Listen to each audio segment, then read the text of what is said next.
자, 이제 대망의 마지막 강의인 오브젝트에 대해서 시작할 건데, 우리 펑션 다시 한 번만 좀 살펴보면, 펑션 이렇게 쓰고 네임 쓰고 여기다가 파라미터 값을 뭐 네임을 이렇게 넣을 수가 있고, 이 안에서 뭐 값을 만약에 뭔가를 전달할 때는 return이라는 키워드와 함께 네임 값을 바로 전달해 줄 수도 있었고, 그게 아니라면 echo 해서 네임 뭐 이런 식으로 해서도 우리가 이거를 볼 수가 있었어요.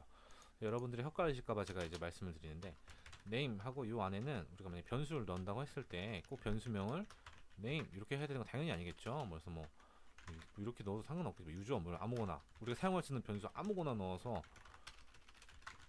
이렇게 해서 사용해도 얼마든지 가능합니다. 네, 요거 혹시 헷갈리지 마시라고 제가 잠깐 안내 드리는 거고, 아무튼 이런 식으로 우리가 사용할 수 있었고, 만약에 그래서 넘버 값이 1이라고 했을 때 이 안에서 echo 넘버 하면 undefined라고 사용할 수 없다고 나왔고요. 하지만 여기서 만약 넘버 값이 여기서 13이라고 많이 초기화를 하면 이 안에 13을 초기화했기 때문에 넘버는 13으로 나오지만 이 바깥에서 우리가 만약에 넘버를 하면 이렇게 1이라고 넘버가 나옵니다. 여기 왜 여기 1이 먼저 나오냐면 우리가 이제 초기화는 여기서 해놨지만 펑션을 여기서 만들어놨지만 네임 값은 요 아래 있고 넘버 요 전체 이 펑션 바깥에 있는 넘버는 먼저 호출하기 때문에 이렇게 나오는 건데, 이렇게 해놓으면 반대로 13 김길동 1 이렇게 나오겠죠. 요게 요 바깥에 있는 1, 요거는 요 안에 있는 13 이런 식으로 되는 겁니다. 아무튼 이런 식으로 펑션 안에서는 이제 변수를 요 안에 있는 것들만 자기네끼리 다 이제 이용해서 할 수 있는 거고, 바깥에는 뭐가 지지고 볶든 간에 신경을 안 쓴다 라는 것만 여러분이 알고 계시면 된다고 했습니다. 그래서 우리가 펑션을 이렇게 배웠는데, 여기 펑션이 우리가 이렇게 있을 수도 있고 펑션 1, 2, 3 이런 식으로 또 이제 할 수가 있어요. 근데 여기 뭐 비슷한 것 같아요. 예를 들면은 여기 네임이고 여기는 뭘까 패스워드고 여기 뭐 이메일 이런 식으로 뭔가 비슷한 펑션이 있다고 합시다. 근데 이걸 이렇게 만들어다 보니까 이것도 한 번 더 하나하나의 모듈을 모아서 더 큰 어떤 모듈을 만들고 싶다는 생각을 누군가가 했겠죠. 그래서 나온 게 바로 오브젝트입니다.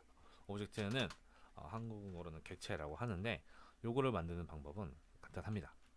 그래서 클래스 만드는 건 사실 여러분들 신경 안 쓰셨으면 좋겠어요. 클래스 이렇게 하고, 우리 펑션 만들 때는 우리 펑션이랑 좀 비교를 해볼까요? 스펠링을 틀리네요. 펑션 이렇게 하고 이렇게 대괄호 열어뒀죠. 근데 요 그 클래스를 만들 때는 여기 없고 바로 그냥 이렇게 중괄호를 열어서 시작을 하게 됩니다. 그리고 펑션과 아주 똑같습니다. 이 안에 들어가 있는 걸 그대로 복사해서 이렇게 넣으면 우리는 클래스를 하나 만든 겁니다. 보기 복잡하니까 이거 다 지울게요. 네, 이런 식으로 우리가 클래스를 만든 겁니다. 이런 거 일단 지금 쓰지 마시고 이렇게 다 지우면 이런 식으로 우리가 클래스 하나를 만든 겁니다. 그러면 우리 다 그냥 쉽게 우리 에코 네임, 여기는 에코 패스, 에코 이메일, 여기 지금 인텐스가 있나요? 네. 이렇게 해서 만들어 놓고 없애야 되겠죠. 자, 우리가 만약에 네임을 우리가 사용하고 싶어요. 그럼 우리 펑션으로 사용할 때 어떻게 했었죠? 네임 이렇게 하면 우리는 당연히 에코가 나올 거라고, 이 네임이라는 부분이 나올 거라고 생각을 할 수가 있어요. 한번 해볼게요. 하면 네, 이렇게 undefined 펑션 네임이라는 게 나옵니다. 우리 펑션에서 아까 가장 제가 많이 말씀드린 게 뭐였죠? 펑션은 바깥에 뭐 지지고 볶고 뭔 일을 하더라도 얘는 신경 쓰지 않는다. 내 안에 있는 것만 보고 내 안에 있는 걸 바깥에 주지도 않는다라고 말씀드렸죠. 클래스도 똑같습니다. 바깥에서 뭘 지지고 볶아도 이 안에 있는 거를 주지 않아요. 얘도 그냥 얘만 가지고 있어요. 그렇기 때문에 이거를 이렇게 쓴다고 하더라도 우리가 접근이 안 되는 겁니다. 그래서 우리가 이거를 접근하려고 하려면 펑션보다는 조금 더 어려워요. 근데 뭐 어렵다고 하도 뭐 엄청 어렵고 이런 게 아니라 그냥 한 단계 더 올라가는 것 뿐이니까 걱정하시는 마시고, 우리가 만약 이거를 네임이라는 걸 사용하고 싶어요. 그러면 이 클래스를 사용하겠다라고 이제 먼저 말을 해야 돼요. 실제로 이거는 일종의 설계도고, 이 설계도를 가지고 이것에 해당되는 어떤 결과물을 만들어내야 되는 거죠. 그 결과물을 만들어내서 그 다음에 이것들을 하나하나 다 실제로 사용할 수 있게 됩니다. 이걸 사용하려면 일단은 우리 변수를 하나 만듭니다. 변수 이름은 당연히 여러분들이 원하시는 아무 변수를 만들면 되겠죠. 그리고 이 안에다가 이 설계도에 해당하는 실제 결과물들을 집어넣어 줍니다. 집어넣는 방법은 new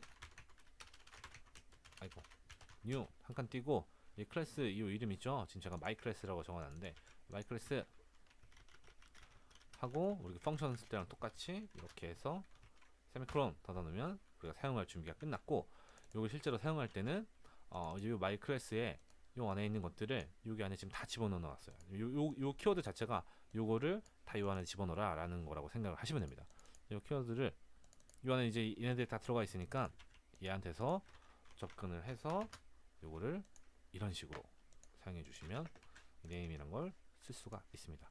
여러분들 요거 처음 보시죠? 요 부분은 제가 요거를 지금 뭐라고 설명을 지금 생각이 안 나서 그런데, 요 대시 표시 하나와 이 가로 표시를 열어서 접근을 하는 건데, 우리 어레이 할 때도 막 여러 개 생각했던 뭐 이런 것처럼 일종의 기호라고 좀 생각하셨으면 좋겠어요. 그래서 클래스를 접근할 때 우리가 뭔가 이건 new라는 키워드가 일단 보였어. 그럼 얘는 클래스구나. 일단 이걸 생각하고, 클래스는 그냥 펑션 같은 펑션이나 여기 당연히 변수도 들어올 수 있겠죠. 이렇게 뭐 변수에 있는 1 이런 식으로 우리가 얼마든지 넣을 수가 있겠죠. 이런 식으로 넣을 수 있습니다.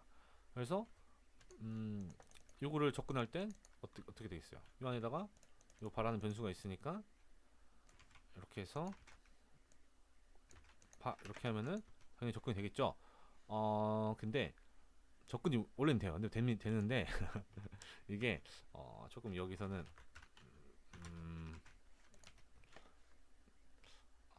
이거를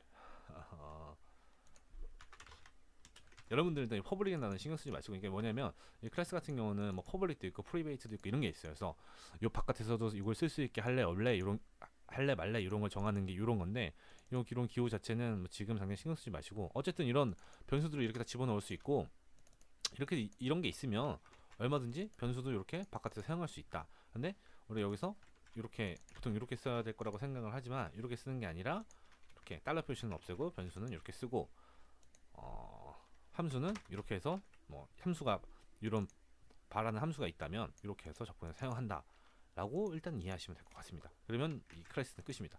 더 여기서 더 깊게 나갈 필요도 없고, 여러분들이 나중에 더 이제 깊게 뭔가를 알고 싶으시면 그 다음에 차근차근 공부를 하시면 됩니다. 우리가 중요한 거는 우리가 지금 할 수 있는 게 뭐 있죠? 펑션 만들 줄 알고, 우리 이렇게 변수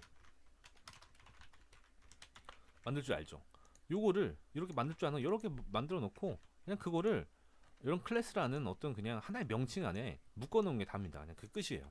뭐 다른 거 없습니다. 그냥 그게 끝이고, 그걸 사용할 때는 그냥 조금 번거롭지만 new라는 키워드를 쓰고, 우리가 묶어놨던 이 클래스 이름을 집어넣고 가로 닫고 해서 어떤 특정 변수 안에다 이제 요거 안에 있는 것도 사용하겠다라고 다 집어넣어 놓은 다음에, 집어넣은 변수를 이용해서 이렇게 이런 기호를 이용해서 어떤 펑션에 우리가 접근을 하게 되고, 아니면 이렇게 변수에 접근을 하게 되고, 이런 식으로 우리가 접근을 할 수 있는 겁니다. 네, 네, 있는 겁니다. 이게 바로 오브젝트입니다. 이제 여러분들이 지금 우리가 처음에 초기화할 때 뉴 클래스, 여기는 저희가 이제 뭔가를 이제 우리가 펑션 만들 때 이렇게 A, 뭐 B 뭐 이런 식으로 파라미터 받았었죠. 이런 것처럼 이 클래스도 받을 수가 있어요. 근데 우리 그런 거 지금 여기서 만들고 이런 거 신경 쓰지 말고, 중요한 거는 이렇게 클래스를 초기화할 때 여기도 이렇게 파라미터를 받을 수도 있다.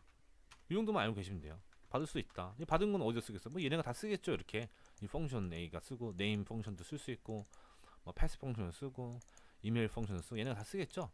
근데 뭐 어떻게 들어가는지는 뭐 일단 우리 신경 쓰지 말고, 이렇게 펑션처럼 이렇게 들어가는 것들이 있고, 이렇게 해서 우리가 초기화를 할 수가 있다. 인스턴스를 뭔가 이 설계했던 거를 이런 클래스라는 변수 안에 만들어 놓을 수 있다 라고만 이해하고 계시면 됩니다. 그러면 여러분들이 얼마든지 이거를 사용할 수가 있어요. 그래서 뭐 제가 하나 조금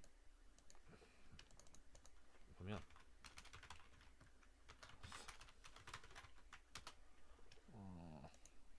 이 WP 쿼리라는 이 워드프레스에 어떤 클래스가 있어요. 이 클래스 보면 어, 어, 지금 보면은 이게 지금 여러분들 보이시나 모르겠네요. new 쿼리 요거 그대로 한번 복사해 볼까요? new 쿼리 복사해 볼까요? 자, 우리가 만든 클래스 요거 있죠? 똑같죠? 그러나서 여기서 뭐 어레이 하고 뭐 어서 뭐 1, 2, 3 이런 식으로 받고 있어요. 이거는 뭔지 모르지만 이게 파라미터라는 걸 알 수 있죠. 우리가 이렇게 넣을 수 있다고 했죠. 이 파라미터를 지금 얘가 받고 있어요. 뭔지 모르지만 이걸 받아서 뭔가를 얘가 하는 것 같아요. 이 쿼리 자체가. 그러면 우리 쿼리를 얘한테 집어넣으면 얘를 이용해서 우리가 얘한테 어떤 아까 우리가 넣었던 이런 어떤 자 이렇게 할게요. 우리가 이렇게 지금 우리가 만들어 놓은 채로 바로 보기 때문에 name이라는 펑션도 있고 pass라는 펑션도 있고 im이라는 펑션도 있다 이렇게 사용할 수 있지만 우린 지금 여기 사실 이 서브리뷰 쿼리라는 거에 뭐가 있는지 잘 몰라요. 그렇지만 우리 짐작은 할 수 있겠죠. 얘도 이렇게 해서 a라는 펑션이 있을 수도 있고 b라는 펑션이 있을 수도 있고 아니면 그냥 뭐 바라는 어떤 변수가 있을 수도 있겠구나 이렇게 사용할 수 있겠구나 라는 걸 우리가 짐작을 할 수 있는 거야. 우리 이렇게 쓰면 되는 거야 그냥. 근데 그럼 이 안에 뭐가 있는지 어떻게 아냐? 그거는 이런 매뉴얼 있죠. 매뉴얼. 이런 매뉴얼들이 다 알려주고 있어요. 그래서 우리가 이거를 굳이 뭐 이제 이렇게 보고 이걸 할 게 아니라 이 매뉴얼에서 이게 뭐가 있구나 이렇게 쓰는 거구나 라고 이해를 하시던가 아니면 우리 인터넷 보면은 이제 어떻게 하면 뭐가 된다더라 하고 이렇게 하니까 뭐 이렇게 뭐 ABC라고 하니까 내가 원하는 게 나온다더라 라고 보면 그대로 그냥 복사해서 이제 우리가 사용하면 되겠죠. 우리가 만약에 이런 거에 대해 이 클래스와 이거를 이제 클래스를 초기하고 사실 이걸 자체를 인스턴스화 한다고 이제 말을 하는데요. 요거를 자체를 아예 모른다면은 사실 이것도 이제 우리가 쓸 수가 없지만 이런 식으로 우리가 클래스를 만들고 그 다음에 이런 식으로 우리가 초기화를 하고 인스턴스화를 한 다음에 이 안에서 그것들을 받아서 다양한 것들을 이런 식으로 얼마든지 사용할 수 있다는 거. 그것만 여러분이 이해하고 계시면 얼마든지 워드프레스를 수정할 수 있을 겁니다. 아무튼 우리가 이런 식으로 우리가 이걸 활용할 수 있다는 거. 그래서 뭐 제가 이제 이런 거는 실제로 한번 여러분들 보여드릴 거예요. 이제 하면서. 근데 그렇지만 이걸 어떤 식으로 사용하는지에서 미리 좀 알고 계시면 그나마 조금 궁금증이 덜 하실 것 같아서 잠깐 그냥 설명드린 거고. 네, 이런 식으로 우리가 얼마든지 사용할 수 있다는 거 알고 계시고 여러분들은 이제 제 그 속성 강의는 이제 오늘로 끝이 나고 다음 시간부터는 실제로 이제 우리 테마를 하나 골라가지고 거기서 이제 디자인적인 부분 이제를 좀 지난 강의에서는 사실 디자인적인 부분을 많이 이제 말씀을 드렸는데 그런 거보다는 실제로 이제 워드프레스 좀 기술적인 부분을 조금 활용해서 좀 디자인을 수정할 수 있는 결국에는 디자인이 돼버렸는데 왜냐면 여러분들이 어떤 기술적인 거를 이제 막 열심히 하시기에는 조금 어려울 거라는 생각이 들어요. 그래서 기술적인 부분을 조금 많이 활용을 해서 우리가 좀 더 쉽게 좀 더 멋지게 좀 사이트를 좀 꾸며갈 수 있는 방법에 대해서 같이 배워보도록 하겠습니다. 네, 고생하셨습니다.